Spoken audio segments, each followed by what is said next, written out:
I'm Diane. Welcome to my sewing channel, Diane in Stitches, where I'll be talking all about my sewing adventures.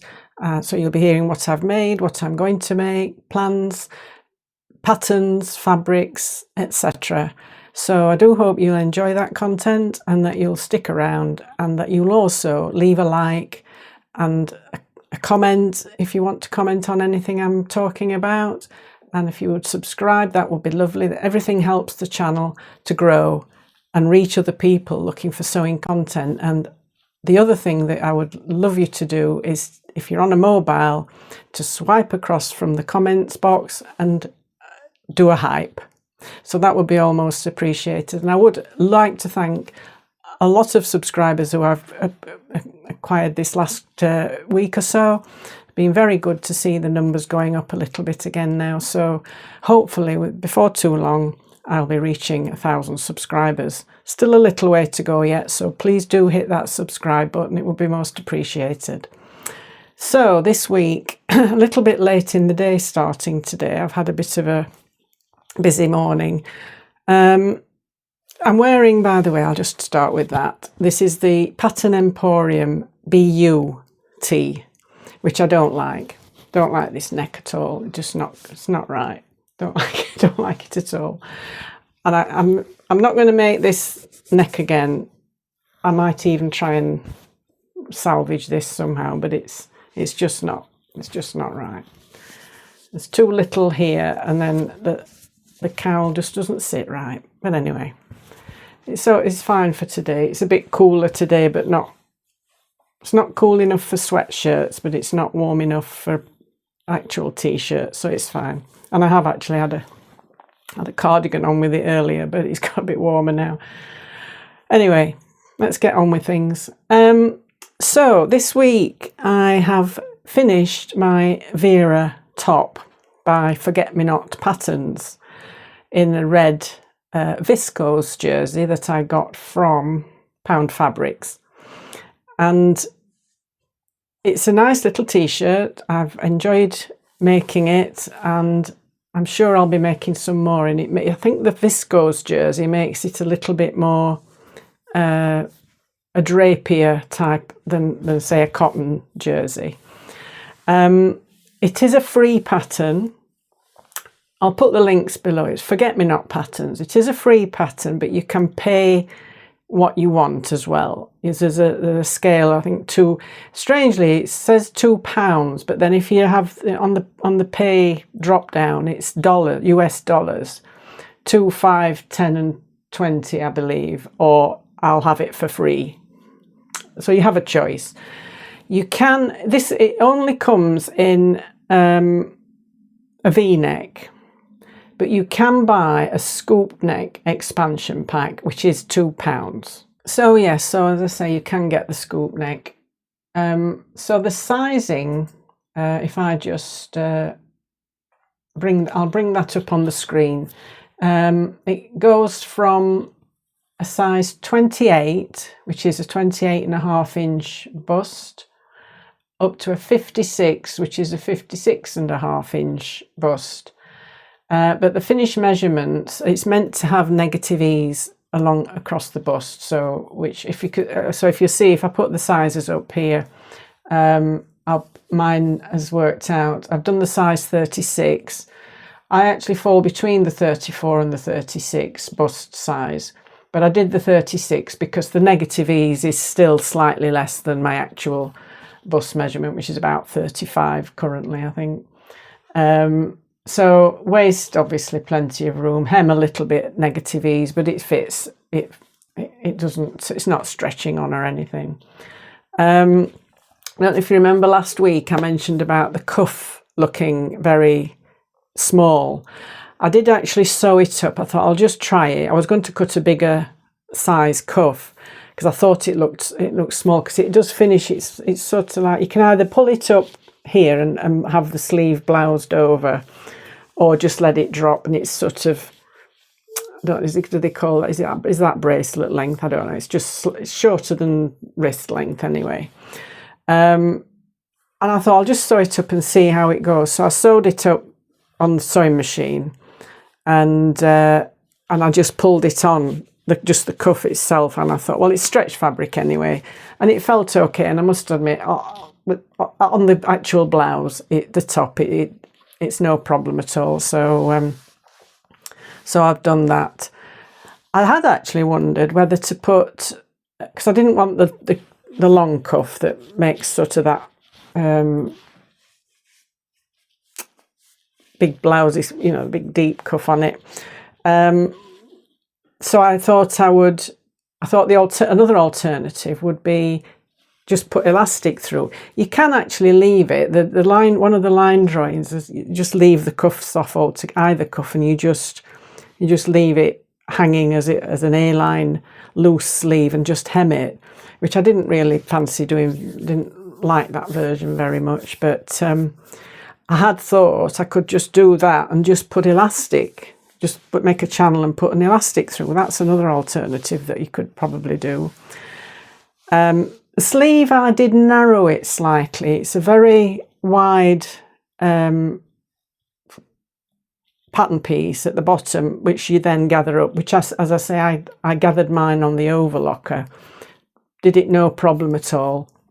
I did have to pull up the stitches to fit the cuff, but that wasn't a problem, and I quite enjoyed doing it on the overlocker. The stitches sort of seemed to stay in place once you'd gathered them.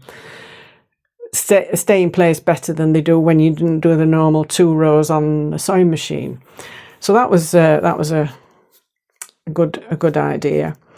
The V-neck went on okay. The only other thing I would say that I forgot to do, which I've done before, I think, on another V-neck. I did the stay stitching at the V, and then you clip into that, and then you've got to bend your V-neck round as you're stitching it on.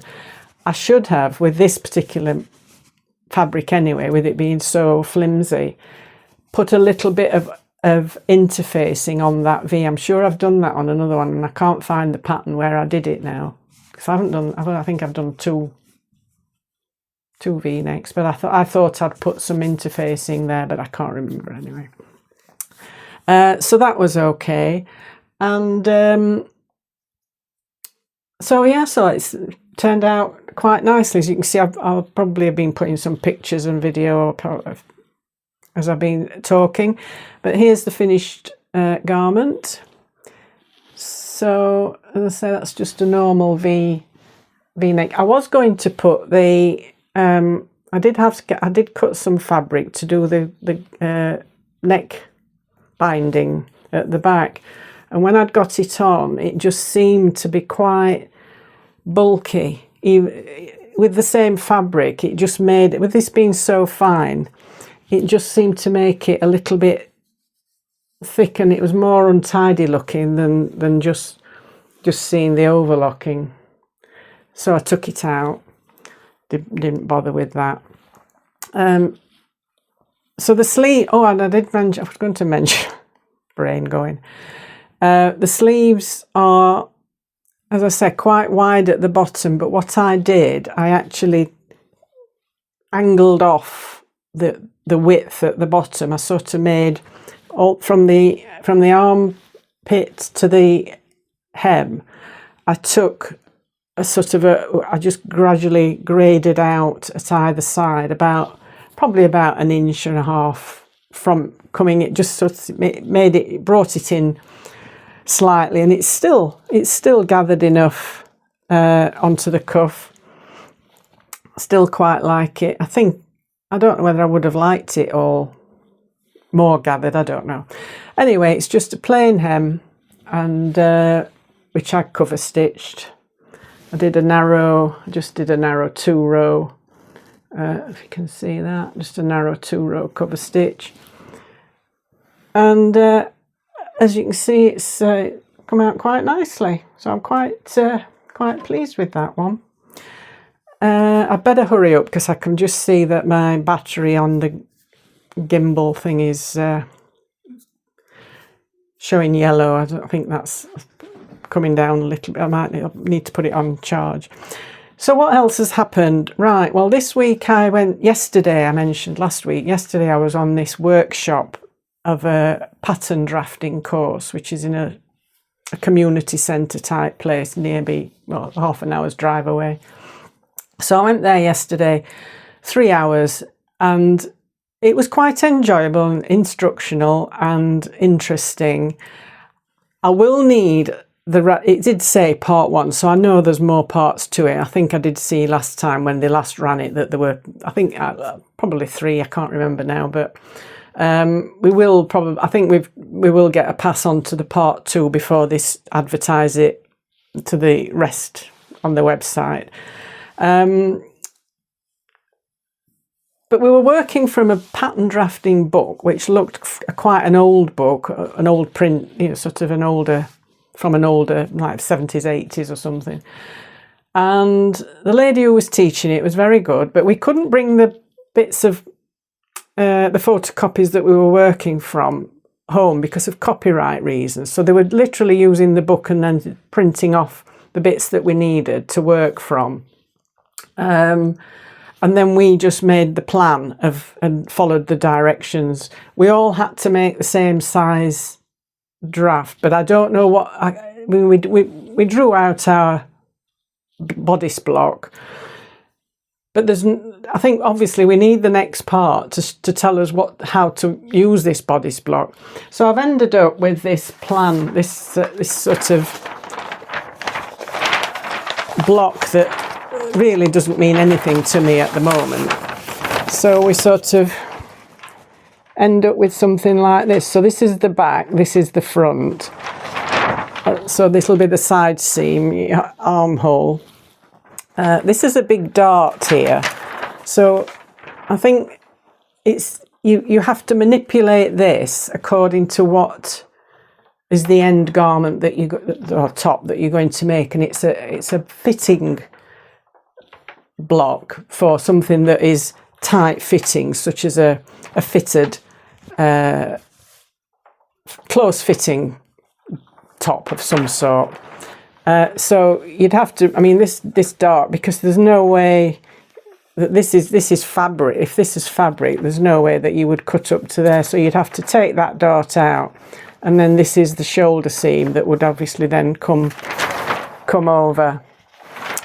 So it's going to, well, I'm certainly going to go to the next one. And sorry, let me just get rid of this while it's rustling. I'm certainly going to go to the next one and see how we progress from that stage. So we shall see on that score. So yeah, that was interesting, and we'll see how we go with the next instalment. So I think there's not a lot really much more to go on. I started Keith's shirt. I had a bit of a quandary, another one of my quandaries. I was running out of cotton, well, thread, the black Gutterman thread, and I thought, I know, I've got some black cotton, and I had this Silco Supreme. It's cotton covered polyester, which I've had for some time. You can see how yellowy, you know, the end's going a bit yellow, and I thought I'll just use up what I've got. And so I wound the bobbin, and as I'm winding the bobbin with this, that went down to virtually nothing. So I thought, so that was that plan scuppered. And I thought, well, I'll use what I've got. I'd wound nearly the full bobbin. I thought, I'll use what I've got. But when I took it off the machine and turned it over to finish off the ends, I noticed at the beginning there was a little bit of nesting, where I thought I'll get the pocket on. I can at least get that done. Here's said fabric. Well, supposed to be sicarders, I don't really know. But anyway, so I thought I'll get the pocket on. You spot the pocket. I have actually got some reasonable pattern matching on the front placket as well. But when I'd got the pocket on, I turned it over, and where I'd started, I got a little bit of a nest, which I don't get very often. I should have used my hump jumper thing, but I don't very often get any nesting at the beginning of the row of sewing. So I thought, just have to leave that. but then I noticed halfway down, I've got another little loose bobbin threads sticking out. You can't really see much on the front. The tension just looks a bit strange, but I'm not going to take that off. It's not too. It's only on the inside. The outside looks fine. So I wait. Anyway, the place where I went yesterday for the course is attached to a fabric shop, and so I went in there afterwards, and as we were leaving, and I managed to get some black Gutterman thread. So so that's that problem solved. So anyway, yeah, I think I'm all. I have to go because this battery is going to go fairly soon. What I will just quickly show you, you might enjoy this. I've been sorting out some photographs that I got from my sister's house when she moved into the nursing home, actually 3 years ago, and I've had this box of photos since then, and I thought I'll sort through them at some point. But I knew there was some in there that I needed to give to some cousins when we go to the funeral ashes when we get the ashes buried in May. So I've sorted out some pictures that they might want. And as I was going through, I was finding some quite interesting pictures, and some that I'd actually not seen before or I'd completely forgotten about. I may have them in my little stash of photos, but I don't look at. I can't remember the last time I got photographs out to have a look at.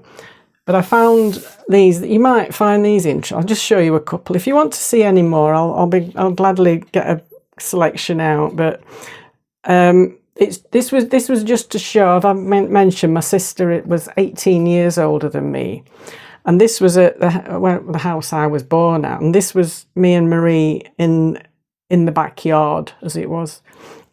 And this must be, I don't know. Well, obviously 60s. I don't know if you can see that properly. My mum stood in the doorway. See if I can hold it a bit steady with my trembly hands. I don't know how old I am now. I must be 2. So my sister would probably be 19, 20. But good few years later, this is probably 80s. This was our back garden. Marie had come across to stay with us, visit. Keith got his secateurs in his hand, doing some gardening by the look of it. But there's loads. I've just been grinning and just trying to, thinking, oh my goodness, she kept everything. She had a right stash of stuff. But anyway, so yes, I think I'm still. I think I'm done now. I need to order my fabric for my birthday voucher, so I'm still looking at that. And I think the shortage I've got is stretch fabrics, t-shirts and things. So it's probably going to be just some cotton jerseys or viscose jerseys or whatever. So I've been looking at La Marzi and trying to decide what to get, but I haven't made any decision yet. So plenty of time to use my voucher. So there we are. So I think I'll better get off before this battery completely fails. So once again, thank you for watching. I hope you've enjoyed today's content. I will try and get Keith's shirt finished this week now, and hopefully then show you that next week. Now I've got my threads to sew it with. So with that, I'll say thank you for watching. I hope you've enjoyed it. And I hope everybody gets some nice sewing done this week. Have a lovely week ahead. And thanks again. And I'll see you all in the next video. Bye for now.